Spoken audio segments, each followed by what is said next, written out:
Bom dia, boa tarde, boa noite, seja qual for o horário que você esteja nos ouvindo.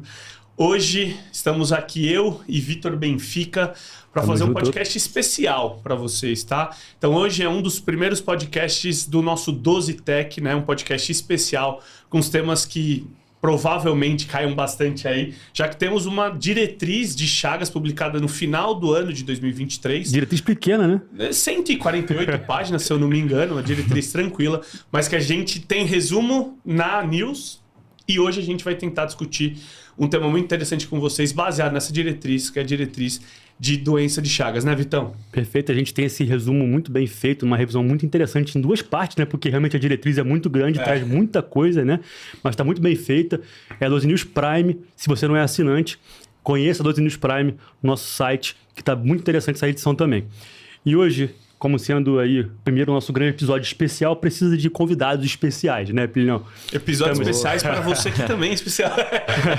Episódio especial para pessoas especiais. Que homem, que homem. Estamos aqui hoje com o Dr. Plínio Wolff. Opa, gente, muito prazer aí. Para quem não me conhece ainda, meu nome é Plínio, tá? Primeiramente, agradeço o convite, uma honra para mim participar aí dessa aula de hoje. O Plínio, que além de ser nosso irmão aqui da 12x8, meu irmão de vida, fez residência comigo, além também da especialização em insuficiência cardíaca avançada e transplante cardíaco.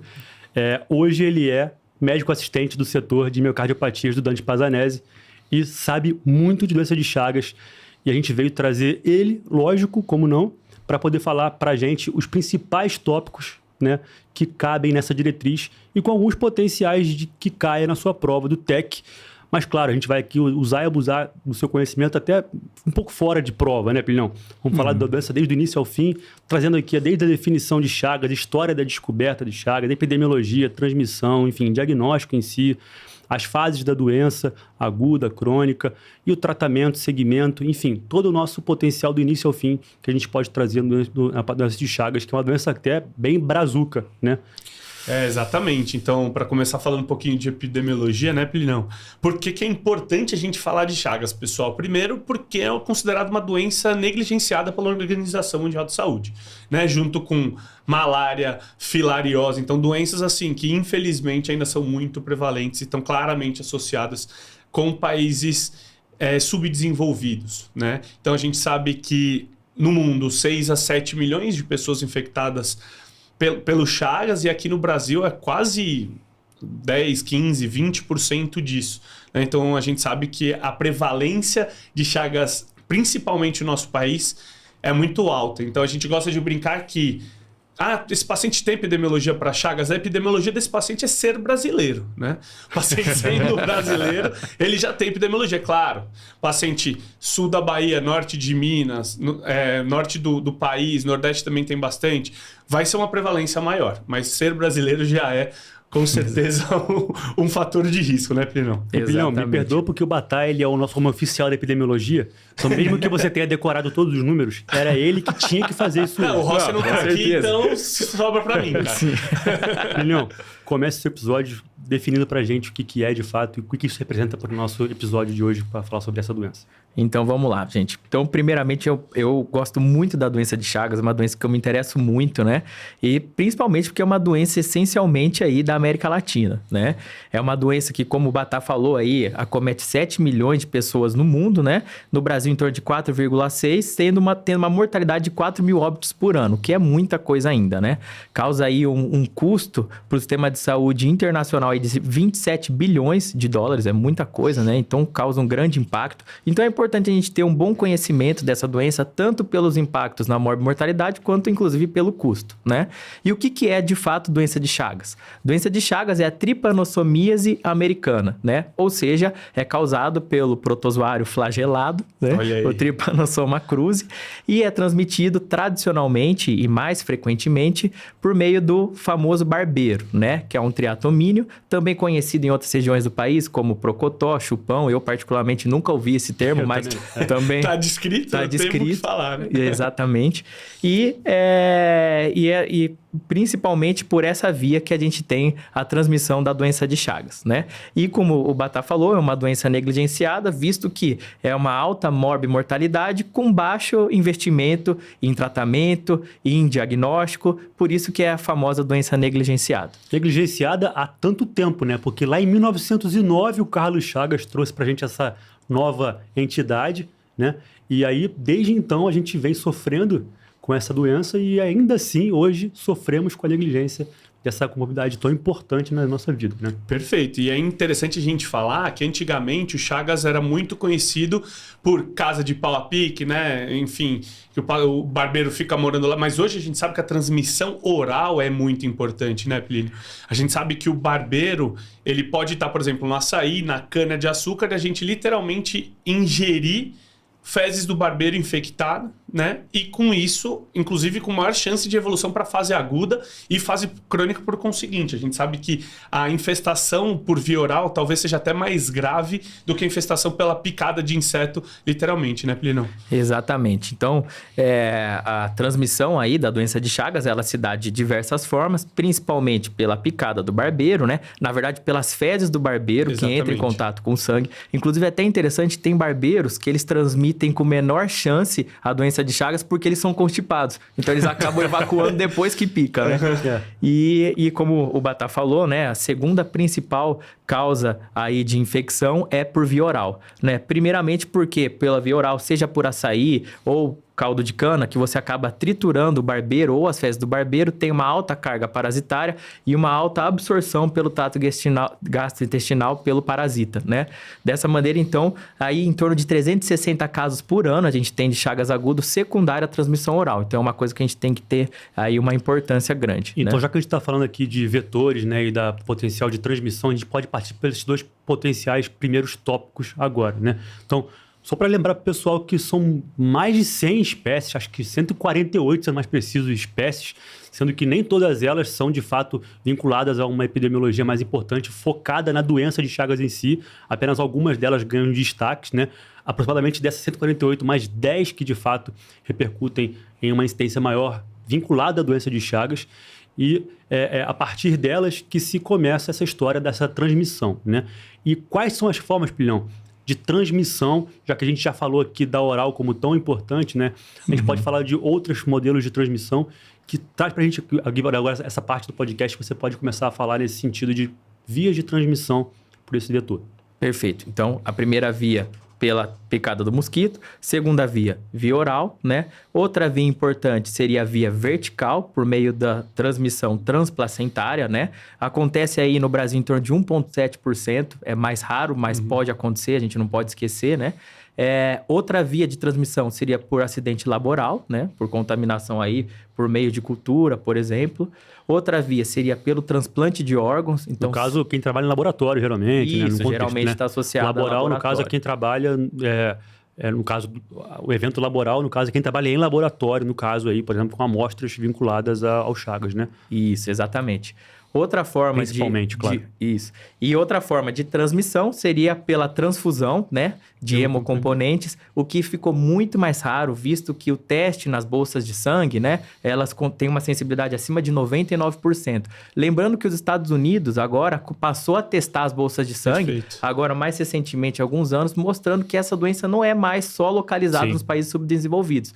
Por conta do fenômeno da emigração, né? Isso se tornou mais frequente, essa doença mais frequente em países desenvolvidos como os Estados Unidos. Isso, né? Tem a maioria dos casos no Japão e nos Estados Unidos é por ou transmissão vertical, materno-fetal, de pacientes que emigraram saíram daqui e foram para os Estados Unidos, ou também por transfusão de hemocomponentes. Então, esses dois talvez sejam os principais lá, mas aqui a gente tem que lembrar da picada do inseto, do contato das fezes com o sangue e também da transmissão oral.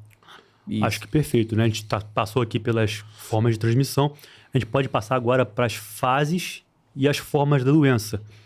Tem algum detalhe a mais que você queira falar da transmissão ou já pode passar por essa parte das Podemos passar fases? Então, né? Só lembrando que as principais, né? Via de regra é vetorial e a via oral. As demais são mais raras, né? Perfeito. Mas antes da gente entender as fases da doença, é importante para a gente contextualizar, né? A fisiopatologia da doença de Chagas, que ela é muito florida, né? Ela é bastante complexa. Só lembrando, então, da fisiopatologia, o que a gente tem? A gente tem, primeiramente, o próprio parasito, o trypanosoma, associado a uma herança genética poligênica, que está associado a causar grande inflamação do Chagas, causando, de fato, a cardiomiopatia chagásica, que é do nosso interesse, né? Então, a partir desses dois fatores que a gente abre a fisiopatologia, né? Primeiramente, pelo próprio parasitismo, né, do trypanosoma no miócito, causando a lesão celular no coração, né? Segundo, a reação cruzada imunológica, porque existe um antígeno no trypanosoma que é muito semelhante ao antígeno do miócito. Isso causa uma reação imunológica cruzada, né? Causando, então, uma inflamação crônica, persistente, de baixa intensidade, que a longo prazo vai levando à lesão cardíaca, né? Outro fator importante é a lesão neuronal que isso causa. Geralmente, esses pacientes têm uma depressão, né, neuronal dentro do coração, têm desautonomia por conta do próprio parasitismo e essa alteração imunológica. Outro fator é a alteração microvascular, que tem muita importância na doença de Chagas, né? Até porque os pacientes relatam que tem dor torácica. E como é que se sabe isso? Na necrópsia, a gente consegue ver que tem lesão isquêmica no coração, mesmo sem ter doença coronariana, né? Interessante também que algum desses pacientes, na cintilografia, eles apresentam, né, isquemia em alguma das paredes, geralmente infralateral. E depois de alguns anos, mesmo sem ter doença coronariana, essa mesma parede evolui com a cinesia. Então, a doença microvascular tem importância. E, por fim, a disfunção mitocondrial. Juntando todos esses fatores, né, é aí que você leva a lesão miocárdica crônica de baixa intensidade, que a longo prazo vai levar à cardiomiopatia chagásica e ao óbito, né? Então, é importante saber dessa fisiopatologia, porque é bastante complexo, né? Eu trabalhei contigo um tempão e a gente sabe que eu e você, a gente sempre fica muito... Acho que você também, né, Batalha? Você também é um cara que gosta muito de entender a base para depois você passar para as próximas etapas. Então, você entendendo a fisiopatologia, você consegue raciocinar muito mais fácil do que decorar, por exemplo, as fases agudas, as fases crônicas da doença e entender muito os achados de imagem, né? Exatamente. Por que eu tenho uma área eletricamente inativa num elétrico, já que eu não tenho doença arterial coronária? Exatamente. Por que eu tenho fibrose em parede inferior e infralateral do nada, né? Por que tipicamente a aneurisma apical vem da onde? Então, entendendo um pouco dessa fisiopatologia, claro, aqui a gente não vai falar de epimastigota, de amastigota, talvez uma pincelada aí mais pra frente, mas a princípio, sabendo essa fisiopatologia básica, a gente consegue entender os achados dos exames, por que fase indeterminada, por que fase cardíaca, por que forma digestiva, né? Exatamente. Acho que agora a gente pode passar para as fases de fato, né? Isso. Então, continuando então as fases da doença, né? Chagas, a doença de Chagas tem duas fases específicas. Então, a fase aguda e a fase crônica, né? A fase aguda eu acho que nenhum de nós aqui já viu, né? A gente só ouve falar. E o que é a fase aguda? É a fase inicial da doença após a inoculação ou a picada do mosquito, né? Em que o trypanosoma cruzi entra em contato com o ser humano, né? A fase aguda ela tem uma duração de 4 a 8 semanas, ou seja, até 2 meses, né? E os sintomas são justamente muito semelhantes a uma doença viral, uma arbovirose, né? São sintomas inespecíficos. Então, o paciente vai apresentar o quê? Febre, né? Ela tem uma duração em torno de 1 a 2 semanas. Adinamia, prostração, vai ter sintomas gastrointestinais, como náusea, vômitos, diarreia, dor abdominal. Pode evoluir com hepatosplenomegalia. Pode ter o chagoma, que é uma lesão cutânea, onde o barbeiro picou, né? E o famoso sinal de Romanin, né? Que é o edema periorbitário, em que o paciente tem essa lesão secundária picada do barbeiro, que geralmente é na face. Porque como o barbeiro pica à noite, o paciente está coberto e ele acaba picando a região da face, né? E o principal, né, é que a fase aguda, ela geralmente é oligossintomática. Então, o paciente nem sabe que ele teve Chagas. E uma coisa importante também é que 80% dos pacientes portadores da doença de Chagas nem sabem do diagnóstico. Então, perfeito. Isso eu acho engraçado, né? Uma doença tão prevalente e tão sintomática para alguns pacientes e outros nem sabem que tem a doença. E uma coisa importante a gente falar é que é difícil a miocardite aguda pelo Chagas, né? Exato. Normalmente, quando acontece, está associado a sintomas sistêmicos, então isso é uma questão que já caiu no TEC. Normalmente, o paciente é oligossintomático do ponto de vista cardíaco. Então, é difícil o paciente evoluir nessa fase com disfunção ventricular, com dilatação de câmara. Na verdade, ele pode ter até uma miocardite aguda, normalmente oligossintomática. Exatamente. Né? Outra questão também é que quanto mais expressivos são esses sintomas, né? maior a tendência de uma carga parasitêmica maior, né? Então está muito vinculada. Quanto mais sintomas, mais expressivos são, mais parasita circulante. A gente tem esse vínculo muito claro também na literatura. Né? Exato. É interessante que a fase aguda, apesar de ser oligossintomática, ela pode ser fatal, né? Em 3% dos casos, pode matar o paciente de duas formas. Ou meningoencefalite ou cardite, né? Que é a miocardite. E o que chama a atenção dessa miocardite? Como o Batá falou, geralmente é oligossintomática. Ela se confunde com sintomas sistêmicos, né? Mas, dependendo da carga parasitária e da via que foi adquirido, geralmente via oral, o paciente vai ser muito sintomático. Então, ele pode evoluir. Quais são os sintomas dessa miocardite? O paciente pode ter dor torácica, ele pode ter síncope, pode ter uma morte súbita, né? E sinais e sintomas de C, que podem ser discretos até uma miocardite fulminante, uma IC refratária com choque cardiogênico. Mas isso é muito raro, em torno de 3% dos pacientes, né? E uma coisa interessante já, a gente puxando para a fase crônica é, se o paciente teve fase aguda, tem mais chance dele desenvolver fase crônica, né? Em torno de 4 a 5% dos casos por ano, né, de pacientes que desenvolveram fase aguda de Chagas têm chance de evoluir para forma crônica e forma indeterminada em torno de 1,3, 1,9% dos pacientes com forma indeterminada desenvolvem cardiopatia isso por ano, tá? Então chega em 10 anos a 15, 20%, em 20 anos chega a 30, 35% de possibilidade de evoluir para cardiopatia chagásica crônica. Então a gente falou da fase aguda, vamos falar da fase indeterminada, que talvez seja, espero que a gente consiga diagnosticar, mas nessa fase, né, Plinião? Exato. Então a fase aguda a gente já detalhou bem, agora a fase crônica a gente divide em 4 formas, né? O que é a fase crônica? Depois daqueles 2 meses, entra a fase crônica, que a maior parte das vezes é pouco sintomática. Quais são as 4 formas, né? Primeiro, a forma indeterminada, que é a forma mais comum, que gira em torno de 70% dos pacientes, né? E o paciente não tem uma lesão de órgão-alvo importante, tanto da parte cardiológica quanto da parte digestória. A segunda forma, que é a mais comum dos pacientes que de fato têm lesão de órgão-alvo, que é a forma cardíaca, né? Que é do nosso interesse, que gira em torno de 20% a 30%. A forma digestória, que pode pegar o esôfago e o cólon, em torno de 10% no máximo, e a forma mista, que é a mais rara. E vamos começar pela forma indeterminada, que a diretriz ela dá bastante embasamento, fala bastante da forma indeterminada, até porque as pessoas às vezes não entendem direito o que é. Sim. E o que é, qual que é a definição das Chagas na forma indeterminada. São 4 aspectos. Primeiramente, o paciente tem que ter o diagnóstico de Chagas, tem que ter a sorologia positiva, né? Segundo, ele tem que ser completamente assintomático da parte cardiológica e da parte do trato gastrointestinal. Terceiro, tem que ter um raio-x de tórax e de abdômen sem alterações, como cardiomegalia, megaesôfago e megacólon, né? E por fim, o eletro não pode ter nenhuma alteração definidora de Chagas. Vejam vocês que eu não usei nenhum exame complexo para definir Chagas da forma indeterminada. Essa é uma definição do Carlos Chagas, de 1916, que estava mais relacionada ao prognóstico, né? Não quer dizer, essencialmente, que o paciente não tenha nenhuma lesão cardiológica. Tanto é que alguns estudos com biópsia em Chagas da forma indeterminada mostravam que já tinha alteração na biópsia. Mas se o paciente não tinha alteração no eletro, não tinha alteração no raio-x, o prognóstico é bom. Então, ele quer estar voltado ao prognóstico, né? Chagas da forma indeterminada, então é importante a gente conhecer. Certo? E uma coisa interessante para a gente falar é que você falou que tem que ter o diagnóstico sorológico de Chagas. E para isso a gente tem 3 exames principais: hemaglutinação, imunofluorescência indireta e o ELISA. E para eu dar o meu diagnóstico de Chagas, eu tenho que ter pelo menos 2 desses positivos. Se eu tenho um positivo, um negativo, sugere a repetição do exame ou um terceiro método sorológico pela nossa diretriz. Então, Chagas forma indeterminada, primeiro passo é diagnóstico de Chagas, que é extremamente importante. Nessa fase crônica, a gente tem que ter 2 métodos sorológicos distintos, tá? E sem alteração eletrocardiográfica em exames radiológicos básicos, pessoal. Perfeito. Tá bom? Focando aqui na indeterminada, né, que de fato é a maioria dos casos, né? Às vezes é muito desafiador, né? A gente de fato garantir, parece fácil aqui colocando em tópicos, né? Mas às vezes os nossos sintomas são também oligossintomáticos do ponto de vista gastrointestinal. O paciente não fala para você. É bom que você pesquise a fundo alguns detalhes quando você vai fazer a anamnese nesse paciente e também entenda bem os exames que você está solicitando para não papar mosca desse diagnóstico.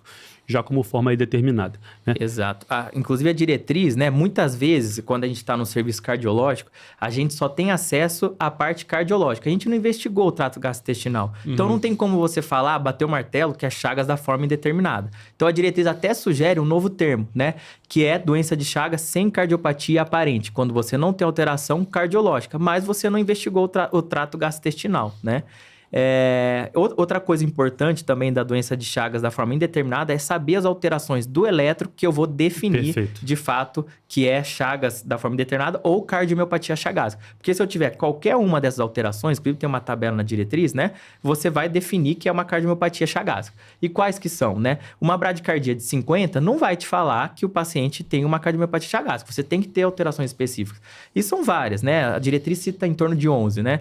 Primeiramente, uma bradicardia sinusal abaixo de 40, né? Uma doença do nó sinusal, um bloqueio de ramo esquerdo, que é raro, mas quando tem, o paciente é grave. Pior prognóstico, né? 5 a 7% dos casos é bloqueio de ramo esquerdo, isso, né? 40, esse cara 50. sabe todos os números.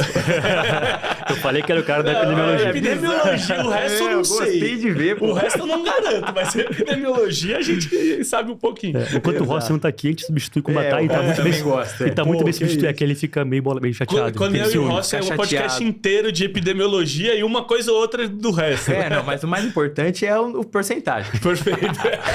Mas vamos lá. São 11, na verdade, né, Pilhão? Isso, então vamos lá. Você bradicardia menor de revisa 40, pro povo não ficar com... doença do nó sinusal, BRE, BRD, né? Bloqueio atrioventricular. A partir do segundo grau, BAV de primeiro não fecha para Chagas. Apesar de ser o mais comum. Exatamente, apesar de ser a mais comum, né? Quais outras alterações, né? Área eletricamente inativa também, alteração difusa da repolarização, TVNS, ectopia ventricular polimórfica, FA ou flutter ou FV, né? Então, FV ser flagrado no eletro de 12 talvez não seja melhor momento. Talvez seja uma alteração grave. Talvez o próximo passo seja palpar pulso. Exato.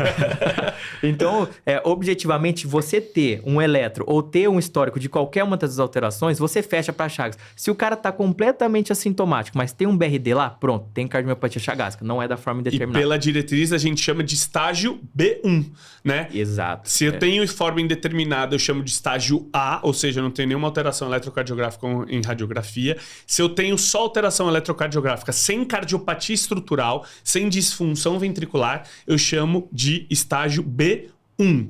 E o estágio B2, eu tenho cardiopatia estrutural. Aí a gente quando eu tenho alteração eletrocardiográfica, o próximo passo é a gente solicitar um ecocardiograma, não é isso? Exato. E se eu tenho cardiopatia estrutural, eu chamo de Chagas B2. Se eu tenho cardiopatia estrutural com sintomas estágio C e C grave, que vocês dois sabem muito sobre isso, a gente chama de estágio D.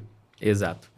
A gente pode até chegar depois para refinar melhor essa classificação, porque é uma coisa nova da diretriz, né? Que não tinha essa classificação muito bem definida antes, né? E agora a diretriz coloca um quadro bem colorido lá para a gente definir quais são os critérios, desde a clínica até a questão eletrocardiográfica, estrutural cardíaca, né? E bota desde o A até o estágio D, né? Lembrando que a gente não chama mais de Chagas arritmogênico, Chagas dilatado, Chagas não sei o quê. Não, estágio A, que é a forma indeterminada, B1, B2, C e D.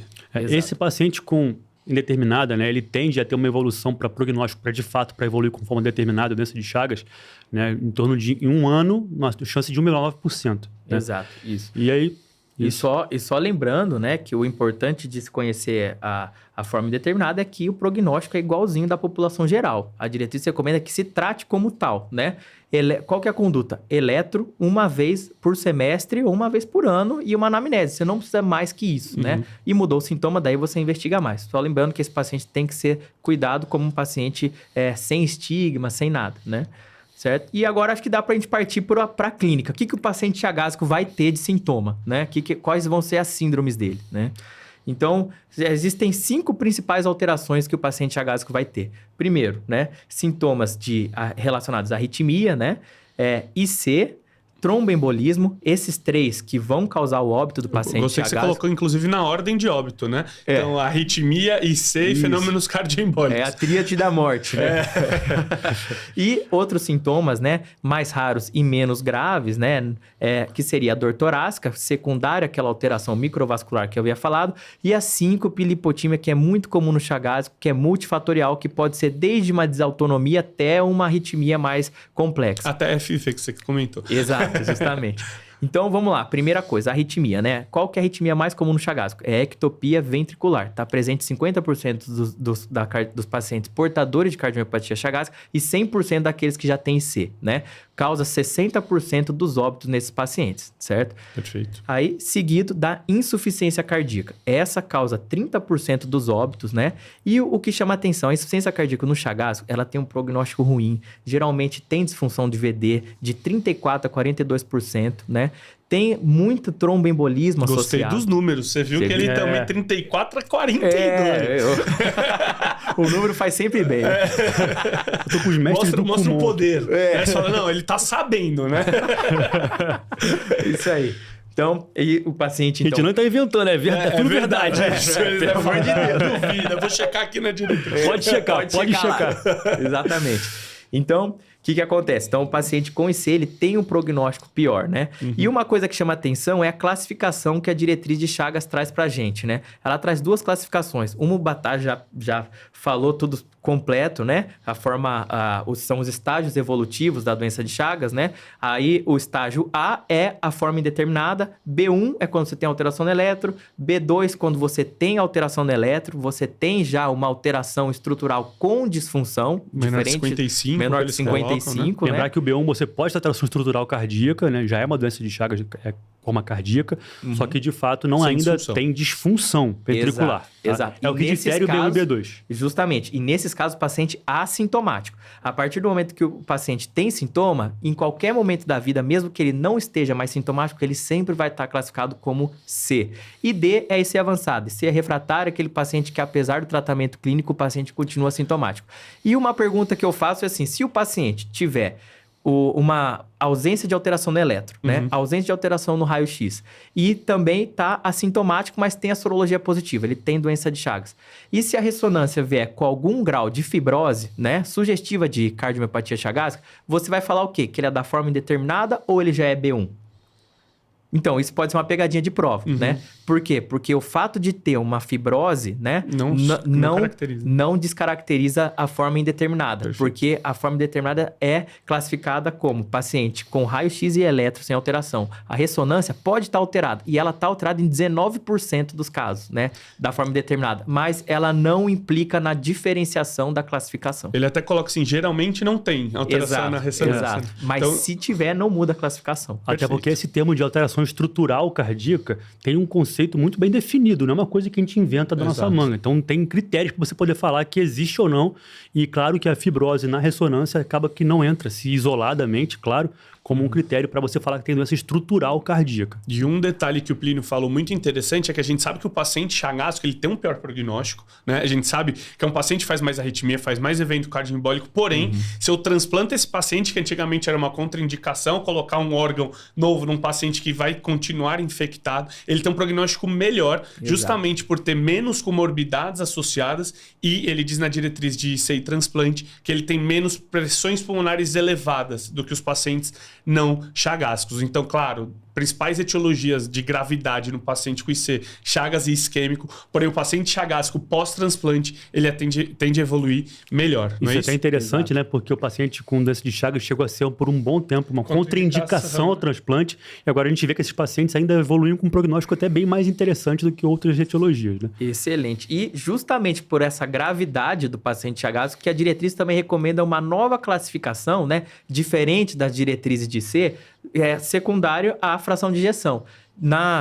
Nas outras ICs, né, nas diretrizes de insuficiência cardíaca, é dividido como fração de ejeção levemente reduzida de 41% até 49%. De Chagas, não. É de 41% até 54%. Por que isso? Porque eles querem que quando ocorrer qualquer alteração, uma disfunção leve que seja, que você já introduza o tratamento, porque sabe que é um paciente mais grave. E que se ele tem uma fração de ejeção já menor que 55%, você já tem que ligar o sinal de alerta e começar o tratamento. Por isso que essa é uma outra diferenciação da nossa diretriz, que é a divisão da fração de ejeção como classificação diferente, né? Então, é 41% a 54% levemente reduzida. Preservada acima de 55%, reduzida abaixo de 40%. Então, isso é uma diferença da diretriz de Chagas. Inclusive, quando a gente falou aqui agora dos estágios, né? B1, B2, com ou sem disfunção, exatamente isso. 55. Fração de ejeção maior ou igual a 55, como preservada, e abaixo de 55, né? Ou igual, de fato, a gente configura como reduzida. Exato. E terminando, então, a clínica do paciente com Chagas, né? A terceira consequência da cardiomiopatia chagásica que pode levar à morte é justamente o tromboembolismo, né? Lembrando que o paciente chagásico, ele é muito trombogênico. Por quê? Porque ele completa a tríade de Virchow inteira, né? Se você for ver, é um paciente que tem hipercoagulabilidade porque ele é muito inflamado, ele tem uma doença crônica, ele tem um parasita incessante lá, com uma reação inflamatória, né? Segundo, ele tem lesão endotelial. Por quê? Uma lesão endotelial seria o aneurisma de ponta do coração, que pode estar presente em 55% dos pacientes chagásicos. E, por fim, o paciente tem estase sanguínea. Por quê? Porque ele cursa com disfunção, com fibrilação atrial. Então, ele completando essa tríade de Virchow, o tromboembolismo é muito frequente, tanto pulmonar quanto sistêmico, inclusive AVC. Lembrando vocês que Chagas é a principal causa de AVC isquêmico na América Latina, né? Então, é muito prevalente. A cardiomiopatia chagásica tem 70% mais chance de evento tromboembólico se comparado com as outras cardiomopatias. Então, é a tríade da morte, né? Se ele não morrer de arritmia, se ele não morrer de C, ele vai morrer de tromboembolismo se a gente não prevenir, né? Perfeito. Isso é muito importante, porque até agora a gente está falando de um paciente tão muito particular, né? Quem trabalha com doença de Chagas, seja no ambulatório de IC avançada ou tem miocardiopatias, a gente vê que é um paciente realmente muito particular e é por isso que existe uma diretriz muito própria da doença e da cardiomiopatia chagásica. Então, mesmo quando a gente pensa nos trabalhos principais que envolvem os nossos fármacos principais com repercussão em maior mortalidade na insuficiência cardíaca, a gente não vê aquela tabela 1, onde tem um perfil mais homogêneo possível, né? Onde a gente não vê o chagásico lá com um grande componente, então a gente não sabe exatamente muito bem como é que esse paciente se comporta nesse contexto dessas medicações. A gente cada vez tem entendido um pouco mais, né? Mas a gente sabe que é um paciente muito à parte mesmo, né, Plínio? Exato. É um paciente aí bem diferente, bem grave, com múltiplas consequências da cardiomiopatia, né? Isso. E do diagnóstico, então, como o Batá falou agora, para a gente chegar no diagnóstico, para a gente iniciar o tratamento, né? Como o Batá falou, a gente tem 2 tipos de exame complementar para chegar no diagnóstico. A gente tem o exame parasitológico e o exame sorológico. O exame parasitológico não é usado de rotina, né? Existem indicações mais precisas para o Chagas agudo, né? Para reativação do Chagas no contexto de transplante cardíaco, né? Para dúvida diagnóstica ou para controle pós-tratamento antiparasitário.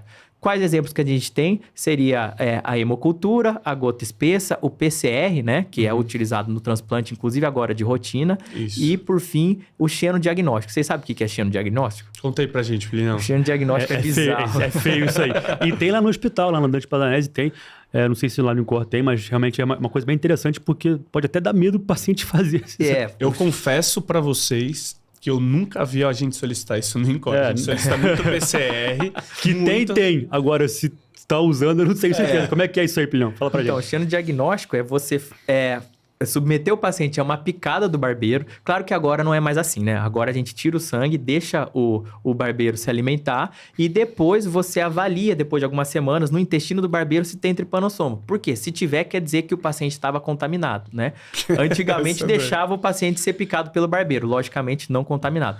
Mas esses exames parasitológicos são restritos para situações específicas, como eu citei. E o exame sorológico, que sim é utilizado para o diagnóstico de Chagas, né? E é o que você tem que saber. Né, Isso, na nossa prática a gente só vai usar o exame sorológico. Assim, pós-transplante, você vai deixar com um cara especialista em transplante. O PCR é muito usado hoje em dia. Com certeza. E você vai ter que saber o sorológico. Xenodiagnóstico eu particularmente nunca vi fazer, mas é muito interessante saber isso, porque eu realmente... A gente sempre lê, né? Hemocultura, xenodiagnóstico e PCR. Tá, xenodiagnóstico. Legal. Exato, Boa. E o exame sorológico, a diretriz, isso não era tão explicitamente falado, né? Você só confirma o diagnóstico depois de 2 sorologias com métodos diferentes, né? Ou se os 2 vierem negativo, você exclui. E se vier um positivo, um negativo ou um indeterminado, que daí você segue, né? Isso é muito raro, acontece em menos de 5% dos casos, né? Geralmente secundário a uma outra infecção, né? Por exemplo, leishmaniose ou hepatopatia, colagenose. E o que a diretriz recomenda? Solicitar novamente os mesmos testes ou associar um terceiro teste, né? é assim que se faz. E o diagnóstico, sempre lembra, para excluir ou para confirmar, são 2 testes, né? Perfeito. E aí o terceiro teste, ele necessariamente é sorológico também ou já cai para o parasitológico? Sorológico. Parasitológico é a situação se você não chegou no diagnóstico. Perfeito. Então mesmo, você ainda tem esse contexto. Você está no terceiro teste sorológico, não chegou à conclusão, você está insistindo no diagnóstico, você pode optar por fazer também um parasitológico, certo? Exato. Só lembrando que o teste rápido não é utilizado para o diagnóstico. Ele é só em situações aí em que você não tem acesso a um laboratório, um exame mais complexo, e você utiliza nas áreas mais afastadas. Mas a OMS não recomenda que seja dado o diagnóstico só por conta do teste rápido, né? Perfeito. Então a gente já falou de introdução com epidemiologia muito bem falado, né, Plinão? A gente já falou do ciclo básico, da fisiopatologia básica para a gente entender os achados. A gente falou dos estágios da doença A, B1, B2, C e D. A gente falou de como fazer o diagnóstico, falou dos achados eletrocardiográficos. Agora a gente pode dar uma pincelada em eco-ressonância e partir para o tratamento. O que vocês acham?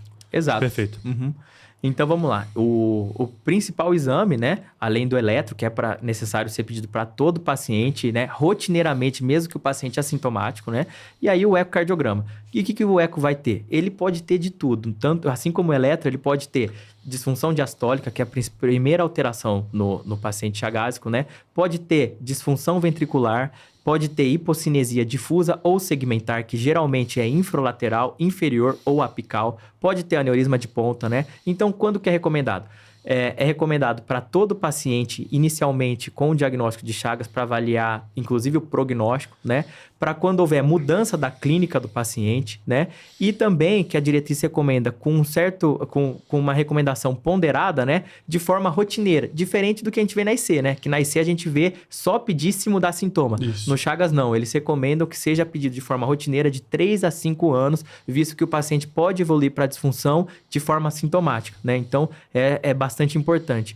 E o que chama atenção são as novas recomendações da ressonância, né? A ressonância cardíaca, que antigamente nem era recomendada, agora entrou com uma recomendação ponderada, né? Por que ponderada? Porque é tudo muito recente, tem poucos estudos no contexto do Chagas. E o que ela vai ver, né? 2 coisas. Primeiramente, alteração morfológica e funcional, como padrão ouro. Quando você não tem uma janela boa pelo eco, ela é o padrão ouro, né? E por que é importante? Porque ela avalia melhor o VD, ela avalia melhor aneurisma apical, que várias vezes é subdiagnosticado no eco. O eco é muito ruim ver o ápice, né? Inclusive Exato. para miocardiopatia hipertrófica, quando a gente... Abrindo um parênteses total. Quando a gente tem a forma apical, é mais difícil de ver no eco. A gente vê muito melhor na ressonância. Exatamente.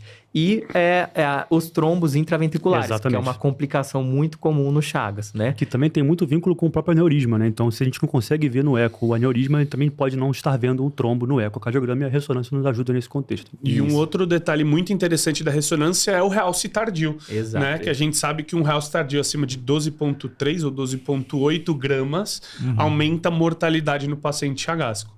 Tá? Aqui a gente não fala em porcentagem, a gente fala em gramas de massa ventricular esquerda. Então, mais assim, me ajuda a ficar muito feliz que eu sempre, todo podcast que eu gravo, independente do que for, falo muito bem da ressonância, porque realmente tem ajudado. É fantástico. Miocárdio, não dá pra falar de hoje de miocardiopatias, ainda mais depois da diretriz da ESC do ano passado, sem falar de ressonância. Classe 1 de recomendação, só apenas. Né? A Maju, beijo, tamo junto. Vai ficar vibrando agora, a Maju. Um pouco longe daqui, mas vibrando. Só pra reforçar, claro, que o realce tardio está falando aqui de fibrose, então o padrão de fibrose é muito importante também pra gente poder traçar um perfil mais focado no chagásico, né? Isso. Então, o realce tardio, nesse contexto, tem 2 importantes implicações. O diagnóstico também é importante, porque o Chagas, ele causa um realce tardio na parede infralateral mesocárdico, muito semelhante à miocardite viral, porque não deixa de ser uma miocardite, né? Exato. E por que isso é importante? Às vezes, nem sempre é pedido o teste sorológico. Então, se você pegar um realce tardio mesocárdico infralateral com BRD no eletro, você tem que pensar em Chagas, né? Com certeza. E outra coisa que seria o prognóstico, né? E também que a diretriz recomenda solicitar a ressonância no caso de previamente a procedimentos. Por exemplo, no implante de um ressincronizador, ela recomenda de forma ponderada você pedir uma ressonância para ver se não tem um extenso realce tardio na parede lateral e septal, porque daí seria uma contraindicação relativa, né? Exato. Ou na indicação de CDI. Você está na dúvida de colocar um CDI, se tiver muita fibrose, tem indicação de CDI. Ajuda mais a gente. E Isso, claro que não é indicação muito forte, mas é algo que vai somando na gravidade do paciente. E outra coisa é diagnóstico diferencial, né? Que às vezes o paciente pode ter um Chagas de forma indeterminada e do nada tem outra etiologia para aquela miocardiopatia. Exato. Né? Claro, paciente não é o chagásico frequente. infarta também, né? Paciente chagásico infarta, paciente chagásico, né, tem, enfim, amiloidose exato. também, paciente chagásico, enfim, qualquer outra. Então, entendimento qualquer outra etiológico, diagnóstico do Chagas também. Isso, Prognóstico. Tá? E previamente procedimento que eles colocam. E isso é uma coisa nova, por isso que é tudo ponderado, né? Então, acho que de exames, os principais... Claro, eletro tem que pedir raio-x, Holter. O Holter não tem uma indicação de forma rotineira, diferente do eco. Eles falam só na mudança de sintoma e todo paciente tem que ter pelo menos um. Para prognóstico e diagnóstico, né? Então, essas são as principais indicações, né? E aí, claro, conforme o paciente vai dando segmento, a gente pode até abrir mão também de estudo eletrofisiológico, caso a gente entenda que precisa persistir num achado. Teste cardiopulmonar, enfim. A gente vai refinando esse doente cada vez mais, né? Isso. O estudo eletrofisiológico, acho que talvez é importante ressaltar qual é a indicação. A indicação ponderada pela diretriz quando o paciente tem uma síncope, que eu penso que é de etiologia cardíaca, mas que os exames não invasivos vieram sem alterações. Ela recomenda também quando o paciente tem uma taquicardia de QRS largo, que você ficou na dúvida, ela também tem uma recomendação ponderada. A diretriz coloca esses dois casos para você pedir, né? A gente diz isso, né? Porque realmente acaba sendo uma indicação para o estudo eletrofisiológico como qualquer outro, né? A gente acaba entendendo, não é específico para o chagásico só por ele ser. A gente acaba fazendo, né? Pronto. Partiu o tratamento, então? Partiu o tratamento, então. Então, qual que é o... Acho que antes de falar do tratamento, só o prognóstico, né? Porque o score de Hasse. O score de Hasse já caiu em prova, né? E agora que saiu a diretriz, então é importante lembrar do prognóstico, né? Então, quase assassinou o principal tópico do episódio. Não, eu ia falar... Eu tava aqui desde o começo esperando o Hasse. Eu tava viajando, eu já ia falar do Chagasix, que ele considerou o score de Hasse maior ou igual a 10 pontos. Exato, exato. Isso. Eu já tava lá na frente, mas vamos com calma. Então, vamos lá. Calma. Isso. Prognosticar. Paciência. Então, paciência, já demos o segmento, quais exames complementares, como pedir, quando pedir, e agora vamos fazer o prognóstico. Lembrando que uma meta-análise de 2021, com 52 estudos, mostrou que a mortalidade do paciente chagásico, né, é de 7,9% anual. É muito alto, né? Isso considerando todas as formas, né? Não só depende... Isso pode variar, depender do quê? Do score de Hasse, né? O score de Hasse foi criado em um estudo, né, de 2006, com 424 pacientes, que identificou quais fatores estavam associados a pior prognóstico na doença de Chagas, né, na cardiomiopatia chagásica. E foram 6, e é um score, esse sim, altamente recomendado pela diretriz, com extensa validação externa, e ela utiliza 6 parâmetros, né? Sempre lembrando, são 2 parâmetros clínicos e 4 parâmetros relacionados a exames complementares. Isso, vocês têm que ler um dia antes da prova que cai. E eu acho que vai cair. Esse daí... Porque acabou de sair a diretriz e é um score brasileiro. Não, né? Se eu pudesse chutar algo que pode cair, de fato, e já caiu, né? A gente fez a revisão para você que está no 12Tech, você pode ter certeza que você vai ter uma questão lá com essa questão bem revisada e de fato o score de Hasse, né, Batata? Sim, uma questão ou outra de Chagas sempre cai, não é um tema muito frequente, mas agora com essa diretriz, esse scorezinho, eles gostam dos scores, eles adoram, esse score eles gostam. E como é que a gente decora? Então, 2 clínicos. Então, primeiro, sexo masculino, né? Pontua 2 pontos. E a classe funcional maior ou igual a 3, pontua 5 pontos. Aí, os outros 4 critérios estão relacionados a exames complementares. Então, vamos lá, do menos complexo para o mais complexo. O eletrocardiograma, né? Ele vai pontuar aí 2 pontos, que é a redução da amplitude do QRS, né? Seguido do raio-x. O raio-x com cardiomegalia, ele vai pontuar 5 pontos. Lembrando que o diâmetro diastólico do VE acima de 60 milímetros está relacionado à cardiomegalia. E você pode trocar. Que 0,5. Perfeito. Isso, exatamente, né? Aí, depois, então, que eu falei do eletro e do raio-x, temos mais 2 critérios relacionados ao exame complementar. Quais que são? O ecocardiograma, né? Com disfunção segmentar ou global, pontua 3 pontos. E, por fim, o sexto critério é o Holter com TVNS, que pontua 3 pontos. E aí, você junta todos esses parâmetros, que são fáceis, bem disponíveis, simples de você calcular, né? Você vai chegar ao score de Hasse. Eu sempre decoro, né? O risco moderado. Perfeito. Isso, exatamente, mais fácil. Porque você já sabe qual que é o baixo e qual que é o alto. E o risco moderado é de 7 a 11. Só lembrar do jogo do Brasil, né? 7 a 1, né? 7 a 11. Então, abaixo de 7, baixo. Acima de 11, né? Que seria a partir de 12, é alto. E lembrando que o alto risco tem uma mortalidade em 10 anos de 84%, né? O paciente de risco moderado, em torno de 44%. E baixo, em torno de 10%. Já temos o corte do episódio. Perfeito. Dica Plínio do Tech, dica Plínio de qualidade. Não, porque isso, cara, isso isso tem chance de cair, né? Então, sim, concordo. E eles já colocaram já antes. E mesmo que não caia, mesmo que você não esteja estudando pro TEC, você tem que saber isso, porque chegou um paciente Chagas, você tem que prognosticar esse cara. Exato. Né? Então, perfeito. A gente falou de estágio, fisiopatologia, exames importantes, prognosticou o paciente com score de raça e score intermediário de 7 a 11. E agora partir para o tratamento. Que, claro, o cerne do meu tratamento vai ser o tratamento para ICFER, né, para IC de fração de injeção reduzida, mas tem algumas particularidades do paciente Chagas que a gente tem que prestar atenção. É um cara que, quando faz TV, faz uma TV mais lenta, faz mais TV do que o resto, tende a bradicardia. A gente não consegue vasodilatar o paciente tão bem, porque ele tende a uma PA mais reduzida, né? Então, conta aí pra gente, basicamente, vocês dois que fazem IC, fizeram IC, acho que o que o Batata tá falando é muito, muito importante, que acho que ele começou muito bem, né? Falando que a gente vai tratar do ponto de vista clínico específico da insuficiência cardíaca, daquela tríade da morte, como você falou, né? E a gente pode usar isso para um tripé de tratamento. Assim. Insuficiência cardíaca, da arritmia e dos fenômenos tromboembólicos, né? Então, você vai tratar especificamente para cada acometimento, caso ocorra junto ou individualmente, né? E também para avaliação do tratamento da etiologia, de fato, do perfil do tripanossoma em si, né? Isso, perfeito. Então, o tratamento se baseia em 2 pilares, né? Primeiramente, né, o tratamento etiológico, que a diretriz dá bastante ênfase, né? Chama até atenção. É bem discutível isso, né? Exato, que é bem discutível. E também o tratamento das consequências da cardiomiopatia, que daí a gente vai tratar IC, arritmia e profilaxia de tromboembolismo. Então, só como ela dá bastante ênfase, só dando uma pincelada aí no tratamento etiológico. O que é isso? É tratar o trypanosoma cruzi, né?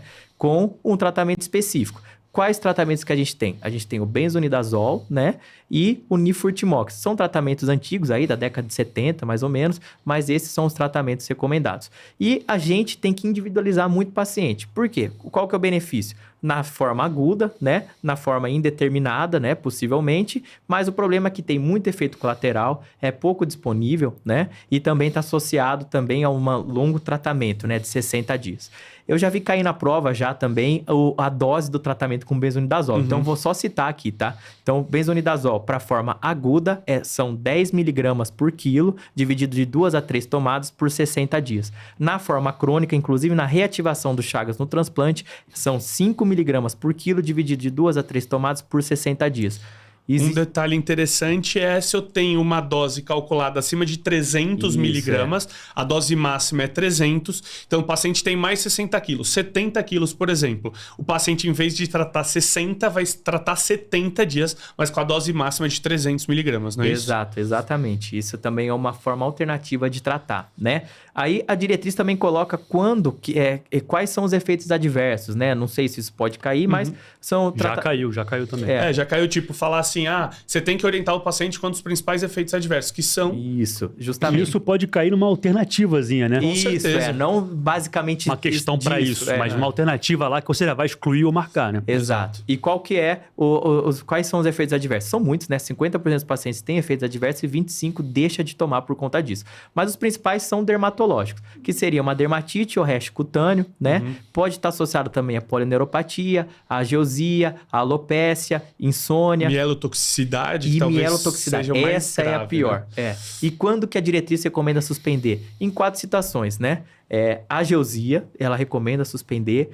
Alteração dermatológica mais grave, que é síndrome de Steven-Johnson, né? Polineuropatia periférica, que geralmente se dá quando acontece no final do tratamento. E o pior desfecho, que seria a mielotoxicidade. Com granulocitose. Isso. Geralmente o paciente tem febre, adenomegalia e odinofagia, você tem que suspender, né? É só lembrar também que a gente tem um objetivo muito claro de tratar a fase aguda, porque é muito importante tratar. A gente tem grandes benefícios vinculados a ela, que é melhorar a expectativa de vida, a qualidade de vida do paciente. Exato. Né? Não fazer com que esse paciente progrida com lesão de órgão-alvo, né, no contexto dessa questão da parasitemia. E, claro, diminuir a parasitemia nesse paciente. Então, tem grandes benefícios, sim, tem que tratar assim que a gente identificar. O principal estudo com isso foi o BENEFIT, né? O BENEFIT Trial, que não mostrou redução de desfecho, né? Um segmento, um follow-up de 5 anos, mas tem algumas ressalvas, né? Exato. Claro, foi com 2.800 pacientes, foi um estudo bem conduzido, mas um follow-up de 5 anos, a gente sabe que pacientes, por exemplo, na forma indeterminada, tem um desfecho pior além disso, né? Então, a diretriz recomenda forma aguda ou congênita tratar, forma indeterminada tratar estágio inicial, B1, da forma cardíaca, ponderar, né? Principalmente em adultos menos 50 anos. E estágios graves, tanto do ponto de vista gastrointestinal, quanto do ponto de vista cardíaco, evitar o tratamento. Lembrar, a primeira linha, sempre o benzimidazol. Né? Segunda linha, por exemplo, os pacientes que desenvolveram toxicidades graves que eu tive que suspender, Unifurtimox. Isso, exatamente. Então, resumindo, para terminar o tratamento etiológico, né, a diretriz ela cita indicações fortes, como ele falou, né, só acrescentando, né, mulher em idade fértil tem indicação forte para tratar, para evitar a transmissão vertical. E mulher também grávida com síndrome aguda grave tem indicação, que é um pouco polêmico porque é muito teratogênico. Isso, né? Principalmente se conseguir esperar, se não for uma forma grave, esperar o segundo trimestre para a gente começar a tratar. Isso. Adolescentes e crianças, independente da fase. E, por fim, os pacientes, né, da forma indeterminada com menos de 50 anos. A diretriz recomenda fortemente em tratar. Até porque tem uma meta-análise que mostrou quem tratou tem 1% de chance anual de entrar na fase de cardiomiopatia crônica, né, chagásica. E quem não tratou tem 2,3%. Então, tem uma diferença aí. Agora, como ele falou, né, o Batá falou, para paciente na fase B1 para frente, não se tem estudo que comprovou o benefício, né? Então, é indicação ponderada. Isso é um ponto muito importante para você ficar ligado, porque isso pode também ser cobrado em prova, apesar de não ser ainda cobrado. Já caiu mas a foi fase uma grande, aguda, né? Que o paciente, a questão era assim, o paciente pisou no sapato, tinha um barbeiro esmagado, depois que causou... Pior que é verdade. Evoluiu com febre, aumento de transaminase, bababá, com a indicação, tratamento etiológico com benzimidazol. Acabou, 5mg, na fase aguda, 10mg quilo, né? Por dia, dividido em 2 a 3. Agora, essa questão, né, da fase indeterminada no contexto do paciente adulto com menor de 50 anos, de fato, a gente... a diretriz frisa muito isso. Então, talvez pode aparecer. É bem importante, fica ligado. Pronto. Então, tratamos o parasita, né, o tripanossoma, e vamos, então, tratar as síndromes que são consequência da cardiomiopatia chagásica, né? Então, começando pela IC, né? A IC, então, tem algumas particularidades, né?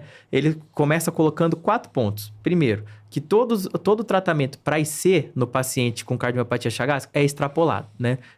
São poucos estudos direcionados justamente para chagas. Segundo, ela recomenda começar a tratar a partir de fração de ejeção abaixo de 55% e coloca que o grau de recomendação aumenta de acordo com a queda de fração de ejeção. Menor que 40, grau de recomendação 1, menos SGLT2, que ele coloca um amarelinho lá naquela tabela. Exato, aquele amarelinho, né? O famoso amarelinho da diretriz de C. O danado. Sim. E uma coisa que eles até colocam, que eles frisam também, é que o tratamento, né, que é dito nas diretrizes que tem que chegar na dose alvo, na dose máxima, né, isso já não é verdade para o chagásico. Por quê? Porque ele tem bradicardia e ele tem PA limítrofe por conta da desautonomia. Então, ele coloca que as doses não é obrigatoriamente a dose máxima, mas a dose que ele tolera, né? Perfeito. E como é que ele coloca o fluxograma? Então, o tratamento fortemente recomendado é beta-bloque, antagonista mineralocorticoide e ECA-UBRA. O inibidor de SGLT2 e o sacubitril/valsartana são indicações mais fracas, né? Porque eles colocam que não tem estudo para o paciente chagásico. Por enquanto. Isso aí. A gente tem o Parachute, que está rolando, e o Answer também, que inclusive meu chefe está conduzindo, que é para pacientes com sacubitril/valsartana versus enalapril, pacientes com fração de ejeção menor de 40%. Então, o Brasil aí sendo pioneiro nos estudos de uma doença negligenciada, acho que é importante a gente comentar sobre isso. E naquele fluxograma, ele coloca de diferente das IC em geral, a amiodarona, né? Para aquele paciente que tem fração de ejeção reduzida, que tem TVNS sintomática, ele coloca como indicação forte entrar com a amiodarona. Então, isso também já caiu. Isso, já caiu também. E o transplante cardíaco, né? Só lembrando que a terceira principal causa, né? Causa de transplante cardíaco com bom prognóstico. Lembrando que esses pacientes têm indicação de ter uma imunossupressão mais fraca, né? Preferir a azatilprina em relação ao micofenolato, isso está na diretriz. Sim, né? porque foi um estudo, já estava na diretriz desde o transplante, né? Que a gente sabe que o micofenolato aumenta a reativação e a asa talvez seja mais fraco e diminua a reativação. Inclusive, às vezes a gente biopsia o paciente vê uma rejeição celular 2R, na verdade tem uns amastigoto ali no meio. Exato. Quem nunca? Né? Então, se aumenta a imunossupressão, o cara piora. Você fala, vixe, talvez seja o Chagas que reativou. Né? Basicamente, quando chega um paciente chagásico no contexto pós-transplante que ele tem rejeição, a gente acaba por tratar empiricamente antes que a gente garanta de fato o diagnóstico final de reativação ou não. Empiricamente, a gente acaba começando a tratar também para esses pacientes com benzonidazol. Isso, às vezes é bem difícil, né, diferenciar entre a reativação e a rejeição. Né? Às vezes você não vê o ninho de amastigoto, o PCR tá ali estável, você fala, benzonidazol 5mg/kg, dia dividido dúvida, na dúvida. Beleza. E acho que é isso, né? Do tratamento de IC. Da IC, basicamente isso. E próximo, tromboembolismo, né? Como é que a gente vai fazer a profilaxia e o tratamento aí para tromboembolismo, né? Outro grande destaque em provas também. Isso, é. Ah, essa daí cai também, tá? Isso 2 cai. scores pra você saber. É. Raça e o próximo que a gente vai falar. Fica aí. Fica ligado. Então, estamos terminando, né? Tamo acabando. Então, tá no tratamento. 3 pessoas que gostam um pouco de falar num tema que é legal, né? Tá bem, Ciência tá bem cardíaca. liso, tá liso. Tá indo bonito, tá bonito. Então, vamos lá. Então, quais que são as indicações para anticoagulação no paciente com cardiomiopatia chagásica? Isso mudou em relação às últimas diretrizes, tá? E você vai anticoagular aquele paciente que tem FA, né? Com Chades-Vasque maior que 1 para homem e maior que 2 para mulher. Maior isso. igual, né? Que eles Isso, colocam. maior igual, isso, justamente. E isso é um pouco assim... Discutível. A gente anticoagula lá no Incor. Parênteses, todo mundo. FA e Chagas anticoagula. Exato. Sim. Por No quê? Dante vocês também fazem isso. No né? Dante também. O cara tem FA. Eu sei que o paciente com Chagas tem 70% mais chance de evoluir com o tromboembolismo. Então, a gente acaba anticoagulando. Só que isso não tá na diretriz. Então, Exato. o que tá na diretriz é isso que eu falei, né? Chades-Vasque maior ou igual a 1 para homem, maior ou igual a 2 para mulher. Não brigue com a prova. Isso, E outras 2 indicações seria AVC cardioembólico prévio, anticoagula para sempre, ou algum trombo prévio intracavitário. Essas são indicações da diretriz. E o que ela cita e o que ela é diferente da última diretriz de 2015 de Chagas, do último consenso, né? A não indicação, que antes era 2A, do uso do score de Fiocruz, né? Perfeito. Que esse score já caiu em prova pra gente saber, só que agora caiu um pouco a recomendação. Que é um estudo observacional, meio poucos pacientes, que a gente questiona a validação externa dele, mas é um score que já caiu em prova e eu acho interessante vocês saberem. A gente realmente não indica, a gente sabe que esse paciente tem um risco de evento cardioembólico, por exemplo, o score 4 e 5 de 5, 6% ao ano, que é próximo de um Chades-Vasque 4, 5, mas a Exato. princípio a gente não tem uma indicação formal por diretriz de anticoagular. E o que leva em consideração esse score? Então, só lembrando que eu esqueci de falar, né? Que a anticoagulação pode ser por meio do Marivan ou dos DOACs, né? Ele fala que é extrapolado, sim, perfeito. mas que pode ser utilizado. Então, voltando ao score de Fiocruz... Coisa linda, né? A gente tá aqui num... Tá bonito, a gente já sabe o que o outro vai falar, né? o negócio... Que é isso, vamos nessa. Daqui a pouco a gente Bora põe uma repetir. cerveja aqui Pode trazer. Já está convidado para o próximo podcast também, qualquer outro tema. Mas eu Qualquer tenho que estar tempo. junto, senão não vai. Então, pronto. Chamar o Rossi. Aí é só epidemiologia, aí a gente fica até amanhã. Então, vamos lá. O score de Fiocruz, ele leva em conta 4 parâmetros, né? Primeiro, idade maior que 48 anos, né? Alteração difusa de repolarização ventricular, né?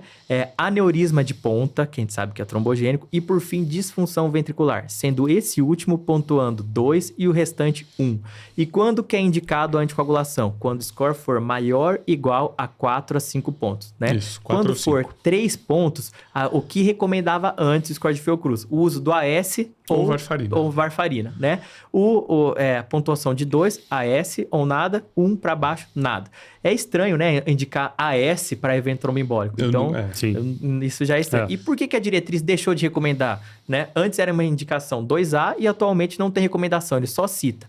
Primeiro, porque não tem validação externa. Perfeito. Né? Segundo, ele incluiu pacientes nesse estudo com Chagas da forma indeterminada, que a gente sabe que tem uma sobrevida igual à população em geral. Então, assim, ele falseou um pouco o score.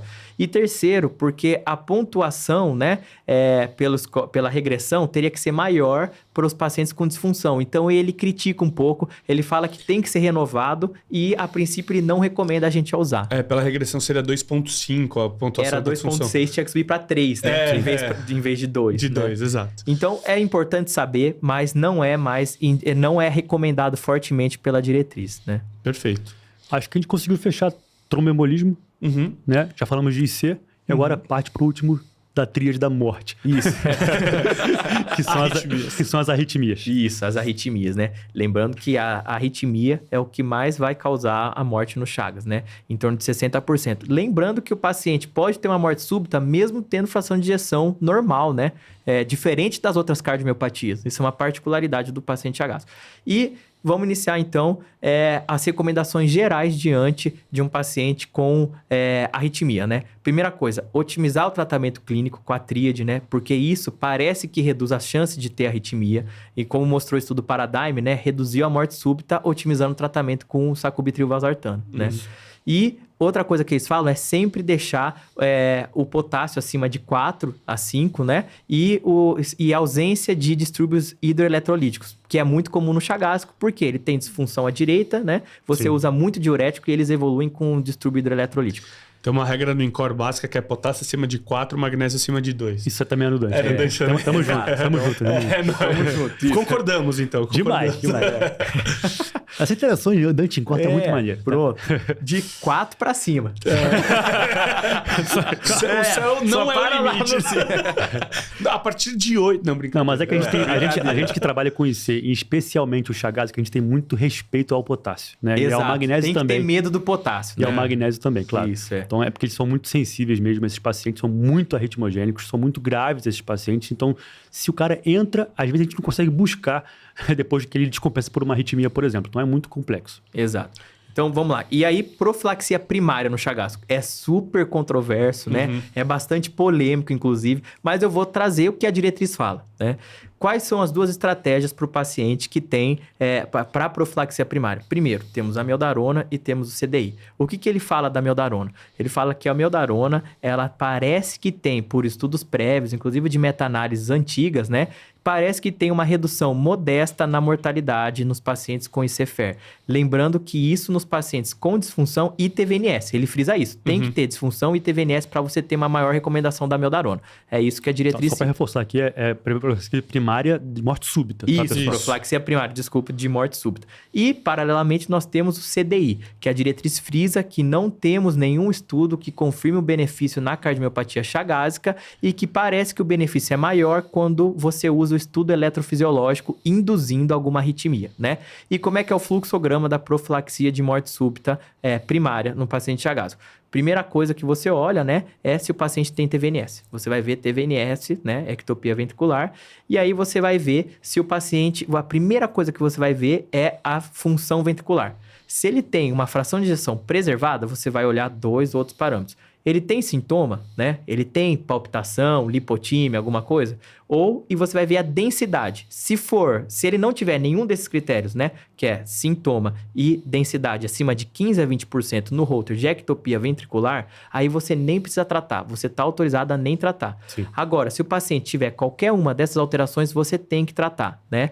Primeiro, por conta do sintoma e da alta densidade pode estar associada a taquicardiomiopatia. Como é que você vai tratar? A indicação mais forte é começar com beta-block, propafenona ou sotalol. Se for refratário ou tiver contraindicação, amiodarona. Que seria disfunção ventricular, né? Isso. Sim. Isso. E aí, se o paciente tiver disfunção ventricular, você vai para o outro braço, né? Nesse caso, a indicação de amiodarona é forte. Então, ele coloca para você utilizar a amiodarona na fração de injeção abaixo de 40%, né? Sim. Só lembrando que esses pacientes precisam de beta-block também, para reduzir mortalidade. Nas IC em geral, a gente já tem um benefício, né?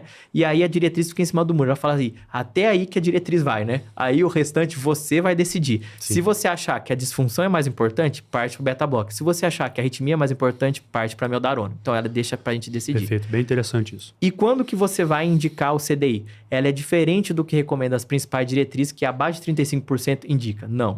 Ela recomenda você indicar o CDI para profilaxia primária de forma ponderada, não é forte, né?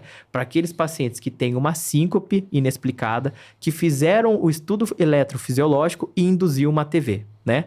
Ou para aquele outro paciente que também fez o estudo eletrofisiológico e induziu uma TV, né? Depois do tratamento com a amiodarona. Então, esses pacientes parecem que têm maior benefício, tá? Perfeito. Acho que a gente fechou a profilaxia primária aqui para morte súbita. A profilaxia secundária, como é que funciona? Aqui o CDI tem um pouquinho mais de protagonismo, né? Ah, sim, Exato. com certeza. Aí não tem a dúvida. Morreu e teve TV ou FV, acabou. E é chagásico, acabou. CDI. Tive uma TV sincopal, ou tive uma TV sustentada, ou síncope com TV no estudo eletrofisiológico, vou olhar minha fração de ejeção. Isso. Menor que 40%, menor ou igual a 40%. CDI. Maior que isso, CDI amiodarona de forma ponderada. Isso, né? Lembrar que a síncope com TV, uma estudo eletrofisiológico, TV sustentada, não vale TVNS aqui nos casos. Né? Que às vezes a prova pode ser sacana, acredito que não, Acho mas... que não, né? Mas é bom, bom reforçar aqui. E o restante, marca-passo, FA, é tudo a mesma recomendação. Então, acho que a gente não precisa Doença ficar. do nó sinusal. Se eu tenho disfunção do nó com sintomas, eu vou indicar. Né? Eu vou... bloqueio de ramo alternante. Independente de sintomas, vou indicar. Então, acho que fica muito parecido com a diretriz de dispositivos de 2023. Isso, eles falaram que é muito semelhante. Que é uma diretriz polêmica, mas já caiu muito ano passado. Então, talvez esse ano a gente dê um break aí, mas é importante a gente saber também. Certo. E acho que é isso, hein? Plinio, eu acho que foi fantástico. É uma honra. Hora, é uma honra estar com Parece você. que Passou rápido o tempo, hein? Parece 5 minutos de podcast. Pessoal, se você ficou aqui, você é um guerreiro. Plinio, eu te amo. Cara, quer Eu considerar... agradeço. Pra mim foi uma honra, um prazer inenarrável, né? Sim, inenarrável. Já Cara, é- até já é o- falando é um negócio diferente. Já é o terceiro episódio que o Plinio faz com a gente aqui, então estamos honrados mais uma vez de você Não, estar com a eu gente. Já tô pode errado. pedir música no Fantástico, inclusive. Terceiro Quer trazer podcast, né? algum take-home message aqui para o pessoal? Eu acho Bora que... falar esse termo. Take home message. Take-home message. Eu acho que o principal é que é importante a gente conhecer a doença de Chagas. É uma doença muito prevalente, né, no Brasil. E o que a gente tem que levar, pensando no contexto de prova, né? O que é Chagas na forma indeterminada, que a diretriz frisa muito. Quando indicar o tratamento etiológico, né? O prognóstico pelo score de Hasse. E, por fim, o tratamento para IC, para tromboembolismo, né? E para arritmia. Eu acho que o que eles podem pedir é mais voltado a isso. E o diagnóstico também, né? Eu acho que não dá para sair muito disso. Eu também poderia apostar um pouquinho naquela classificação, né? Dos estágios. Da forma determinada, da forma... Possível, né? possível. Vamos lá. Eu acho que, mas independentemente de prova, Chagas é uma doença que todo cardiologista tem que conhecer. Todo médico, eu digo mais ainda, Sim. tem que conhecer pelo menos para diagnosticar. Com né? certeza. Exato. É. Então, o cara no BS tem que saber pedir a sorologia pelo menos 2, entendeu? Fala, Sim. esse eletro tá estranho. Tem epidemiologia é ser brasileiro. Então, essas coisas a gente tem que estar Exato. na cabeça independente de prova ou não. Pô, Perfeito. Muito obrigado, Plinio. Pessoal, Eu se liga, agradeço porque na muito. 12 News Prime, e aqui você que está no 12 Tech tem acesso gratuito nesse período que você está no 12 Tech. Também está lá uma revisão completa por escrito de tudo que a gente falou aqui. Tá excelente, em 2 excelente. partes, está excelente. Então você tem aqui o mecanismo de vídeo com o Plinio que brilhou hoje aqui. Tem o mecanismo de escrita, né? Para você revisar até os quadros, tudo que a gente falou aqui em imagens também, né? tem os flashcards, tem E as os flashcards e as questões. comentadas em vídeo, inclusive por mim, né? Podia ser o Plínio? Podia. Que homem. Ainda bem que é com você. Porque ele só te elogiou. O podcast inteiro. Ele me fez um elogio que eu ia até comentar. Falei, não. Você é legal. Vou você é ver. Vou ver, porque só sobrou pro Plínio. Mas é isso, Você é um pessoal. monstro sagrado. Imagina, Filhão. Muito obrigado pela presença. Eu que Agradecendo de verdade. Foi um podcast excelente. Vitão, obrigado pela parceria de sempre. Tudo bem, agora você vai me dar um abraço, né? Obrigado, pessoal. Assinem o 12 Tech, tá um curso excelente. A gente vai te ajudar do início ao fim, né? Desde a 12 News Prime que você tá com a gente, desde o primeiro podcast até o fim, que é a sua aprovação no Tech, e até depois disso, no seu consultório e na sua vida como cardiologista. Como tem que fazer, fazendo questão e... Flashcard Foca e vamos nisso pra que cima. É isso, pessoal. Um abraço, junto. valeu, obrigado. Obrigado. Valeu, gente. Obrigado.